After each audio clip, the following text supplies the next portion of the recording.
సాగే ఒక మహోన్నత గాథ. ఈరోజు మనం ముదిరాజుల గొప్పతనాన్ని, వారి పరాక్రమాన్ని, రాజకీయంగా వారు ఎలాంటి విప్లవాన్ని తీసుకురాగలరో, మరియు బీసీ ఉద్యమంలో వారు పెద్దన్న పాత్ర పోషించడం ఎంతటి చారిత్రక అవసరమో తెలుసుకునే ప్రయత్నం చేద్దాం. Welcome to special story.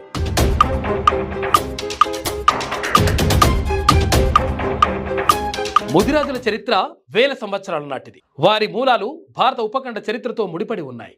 పురాణాల ప్రకారం వీరు యయాతి మహారాజు సంతతి వారని, ముఖ్యంగా అతని కనిష్ట కుమారుడైన పురుపు వంశానికి చెందినవారని చెబుతారు. ఇక పురుపు తన తండ్రి యయాతి ముసలితనాన్ని స్వీకరించినందున ముదిరాజు అనే పేరు వచ్చిందని ఒక కథనం ప్రచారంలో ఉంది. వీరు చంద్రవంశానికి చెందినవారని, భరద్వాజ గోత్రానికి చెందినవారని కూడా పేర్కొనబడింది. ఇది వారి ప్రాచీన రాజరిక వారసత్వాన్ని స్పష్టం చేస్తుంది.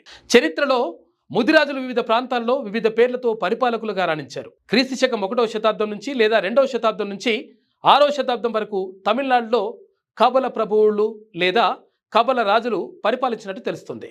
వీరు ముత్తరాజుల వంశానికి చెందినవారని, మదురైని పరిపాలించిన మూర్తి నయనార్ వీరి మూలపురుషుడని పెరియ పురాణం ద్వారా తెలుస్తుంది. క్రీస్తు శకం 6వ శతాబ్దం నుంచి 9వ శతాబ్దం వరకు మదురై, తిరుచిరాపల్లి, తంజావూరు ప్రాంతాలను ముత్తరయరార్ రాజులు పరిపాలించారు. వీరు పెరుంబుడరు, విజల్, విడుగు వంటి బిరుదులు ధరించారు. పల్లవులకు సామంతులుగా, పాండ్యులకు సంబంధించిన వారుగా వీరు వ్యవహరించారు. విజయనగర రాజులు కూడా ముత్తరాజులను సరిహద్దు ప్రాంతాలను రక్షించడానికి